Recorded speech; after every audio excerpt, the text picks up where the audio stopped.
Everyone, and before we get started, I just want to explain why I'm dressed so casually. I just got off the plane moments ago from Tehran. My bag didn't even arrive, but I'm fresh from the field, and it's a wonderful opportunity to be here to meet with you, and I think this is going to be a fantastic conversation. So I think we should just get right into it because I see the clock is ticking. But let me start with this context. I tend to think that I have the coolest job in the world. I go from conflict zone to conflict zone, not because I like conflict, but because it's an amazing opportunity to witness history, until I found out about your job. You go around the world and do impossible missions.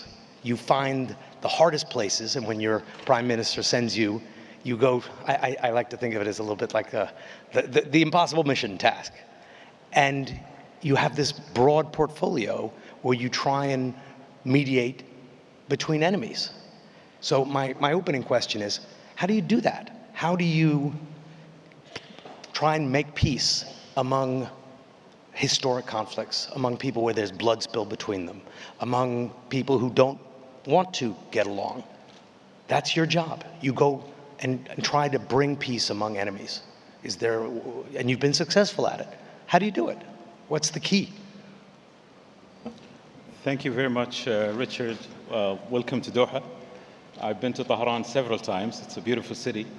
At the outset, I really want to thank the organizers for organizing this important forum and providing me with this platform to express our views, I think, in terms of our Qatar's mediation or records in the field of mediation. We have more than 25 years of experience in the field of mediation.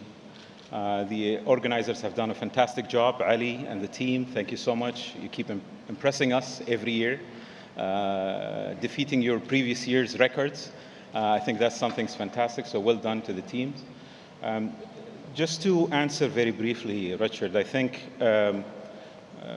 Qatar's taking mediations very seriously. It is the backbone of our foreign policy. We've been mediators for several cases around the globe. We've been known for possibly the first 10 to 15 years of our experience, of our contribution to the Middle East region. In the last 7 to 10 years, we've been known for our reach out for countries far away geographically from the state of Qatar, contributions to Africa, to Latin America, to Europe, when it comes to the Ukraine-Russia conflicts, to Asia. We have stretched our reach out to include other countries globally who would need trusted mediators and reliable international partners that can provide the hands of help and support to bridge the gap between the two sides. Well, that's why it's such a great opportunity for you to speak in this kind of format, because you work behind the scenes so often. Every time we hear about Qatari negotiations or Qatari mediators released hostages or help bridge some gap, it's you. So, and I wasn't even aware that of the hostages that have been released, 75% of American hostages have been released recently was with Qatari mediation. I don't think people realize how involved you are and how busy you are. So if we can just go through a little bit of a run through of some different conflicts, because it's a rough world out there. I just came from Iran. I got a sense that people there want to do a deal. I had a lot of access. We were able to go around the streets without telling the government when we wanted to go. We interviewed officials, we interviewed people openly. They seemed very much open and want to get a deal over the line. Are you optimistic about an Iran deal? Do you think it's moving quickly? Well, thank you so much. This is an important case for us. Iran is a neighboring country, and we've been dealing with Iran for years now, based on mutual respect, but also transparency when it comes to our discussions, our concerns, our dialogue with them. We're always consider ourselves advocates for dialogue. We're favoring direct negotiation as a way or a tool of resolving conflicts. Therefore, we're always going to encourage that pathway. And we have commended the efforts that has been done by our neighbors in Oman to start kicking off the negotiations between Iran and the United States. We think that this is the best way to resolve conflicts, and we believe it's the best way to bring peace and stabilities to the region. Because it seems like it's moving quickly. I mean, just it wasn't that long ago when Iran was firing ballistic missiles at Israel, and now every week there are talks between the U.S. and Iranian mediators. And I know that Oman is in the front seat, but you are absolutely involved. Is this for show? Is there real progress? I don't think so. I think this is very serious because it discussed the concerns of not only the two parties, it discussed the concerns for the whole region. We're not interested in having a race in our region for nuclear production. We would like this region to be peaceful. We would like to have a good neighborhood with countries in the region, and therefore we're encouraging that type of movements. The base, I think, is very positive. We encourage to have a frequent meeting between the two sides and trying to fill the gaps and bridge the two sides together. And therefore, Qatar will never hesitate to present its help and assistance to the parties and the mediators. What about Syria? Syria was one of the most surprising stories of the last several months. The Assad regime fell rapidly. A new government emerged under Shara, who was internationally unknown, had a quite extreme background, but is now reaching out to the world. What do you see for Syria's future? Do you see sanctions being lifted? Do you see them re-engaging in the international community in a way that they weren't even engaged with before under the Assad regime? We've been strong believers in the Syrian case for more than 14 years during the Assad regime. We never changed our political position. We're one of those countries that been very firm when it comes to our political position, standing with the people of Syria against that brutal regime. Now, with the success of the revolution, we believe that there is a bright future waiting for the Syrian people. The transition administrative governments, we've been in direct contact with them, and we want to continue to encourage them to take the right steps, move in the right directions towards prosperity, towards the developments of the people of Syria. We've been very much engaged even within certain projects internally within Syria. We've started by announcing our line of support of electricity to Syria through Jordan. And only 2 days ago, we've announced with Saudi Arabia our contributions to settle the debt of Syria in the World Bank to allow further projects coming out of the World Bank to help and assist the Syrian people. They need our help and assistance, and therefore we're always going to stand with the Syrian people. So I'm hearing some optimism when it comes to Syria. What about Yemen? Are there any talks to resolve this conflict? All I hear about, and all we see on television, are strikes, primarily U.S. military strikes on Houthi targets. What about negotiations? Are they going to start? This is a very complicated case, unfortunately, and we've been always encouraging dialogue and direct discussions between the conflicting parties in a way of finding a peaceful resolution. When it comes to the Yemeni case, we've been very much engaged with our regional partners, especially under the GCC, to find the appropriate framework that will allow us to move forward within the Yemeni people.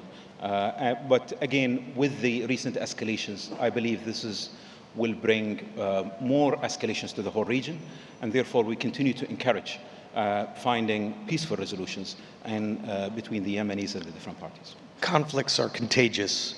Peace can be contagious as well. Sure. If there's progress in Iran, do you think that opens the door for progress to calm things down in the Red Sea, calm things down with the Houthis? This is what we hope for, honestly. It's not only contagious when it comes to settlements and agreements, but it's also contagious when it comes to the mediators. And we've seen how the region has expanded the number of their mediation activities in the last possibly 1.5 years.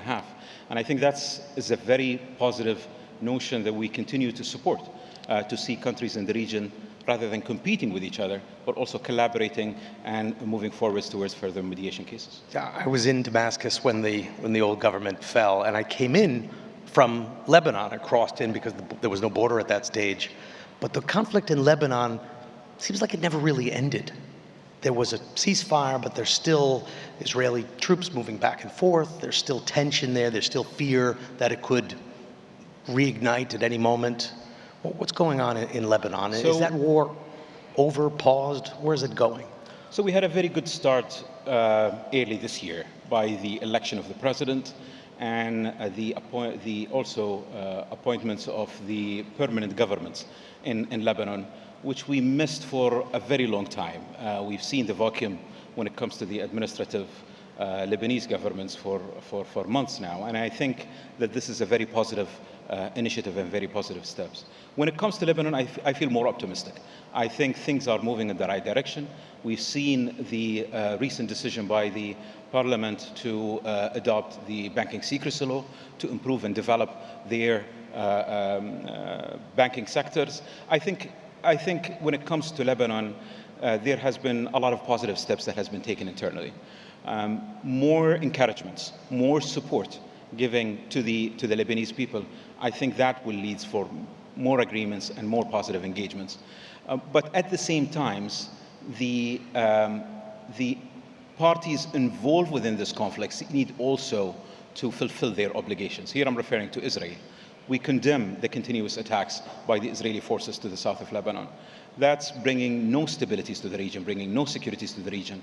And therefore, we want to continue calling on them to abide by their obligations and to allow the Lebanese governments to develop and move to a better place. Well, speaking of Israel, perhaps the biggest conflict in the region of all is Gaza, certainly. We've had talks, there have been pauses, there have been violations, there's still some hostages, Gaza's in ruins. Is it hopeless? I mean, how do you negotiate when there's so little left of Gaza? I mean, it's almost like you need to start over again, at least from an infrastructure point of view. Gaza really occupies most of our attention in the past months, and we've been very much engaged since the day one of the conflict. Qatar's contribution have resulted to some positive progress when it comes to the agreements in November 2023 or even the agreement in January 2025. However, we've been emotionally even feeling up and down. Some days we feel more optimistic that we can push the parties. Other times we feel a little bit devastated about the and how are you feeling now? The process, because it's not getting the attention that it used to get. It was the top story for a while, and now it's kind of one of these constant conflicts that sits in the back burner, and that can go on for a long time. I think the momentum is still positive when it comes to our continuous and thorough engagements. Several rounds of negotiations continues to be either in Doha or in Cairo. Recently in Cairo, we've been very much engaging with our co-mediators over there. I always say that the mediators needs to be the last person to be pessimistic. If the mediator is pessimistic, it's case closed. And therefore, we need to remain hopeful that there is a pathway. We've dealt with very complicated cases in our 25 years of experience. We've dealt with very difficult scenarios. And I think with the continuous engagement, with the will that we want to seek from the disputing parties themselves, then we can find a breakthrough. It's been 100 days with a new Trump administration. Has that change been easier for you? Has it been harder? How are you finding the difference between working under the Biden administration and working with Trump and his administration? For us at the institutional level, it doesn't change much because we've been very consistent when it comes to our relationship with the United States. We've dealt with several administrations, whether they were Democratic or Republicans. And for us, we had a very positive engagement with the Trump administration at the early times. As you've seen, Steve Witkoff, the envoy for the Middle East, have engaged with us in a case, in the Gaza case, in an early times before even resuming officially the positions or having the new governments to start officially. Well, that provides us a very positive engagement, Richard.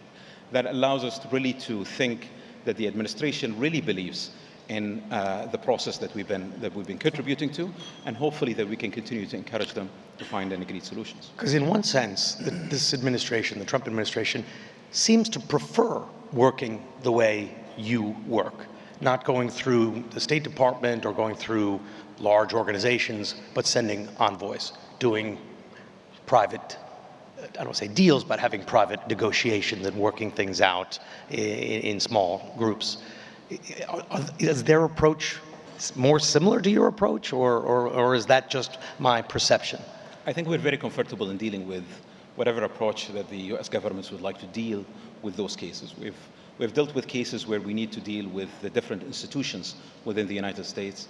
And we've dealt with other cases where we had to deal with a specific selected envoy that will manage all angles of the issue or the topic. For us, we're very flexible in dealing with those matters. We've been somehow experienced right now in how to deal with our partners in those important cases. But honestly, we commend this engagement. We never thought that the Americans would be having this thorough negotiation, for example, with Iran. And you just came from Tehran. So that's, I think, is a very positive momentum that we would like to continue to encourage. We've been talking now about the Middle East. Yeah. And that makes sense that Qatar would be involved in negotiations in the Middle East and involved in sort of hostage release efforts and things. But in our conversations before and talking to your staff, I didn't even realize how far and wide you go. You were involved in Venezuela, you're China, you've been involved with. Why are you going so far outside of what I would call your neighborhood? Are you spreading yourself too thin? As I mentioned to you, I think we have created a reputation for ourselves. Sometimes we don't need to go far away. Our friends come and talk to us. And that's, I think, the strength of our mediation group. And as I mentioned to you, the image that we have created for our country. Ukraine, Russia, DRC, Rwanda, Somalia, Sudan. You're involved in all of these talks. So which one are you, of the outside the region, which are you most encouraged about? All of them. Oh, I can't be encouraged about all of them.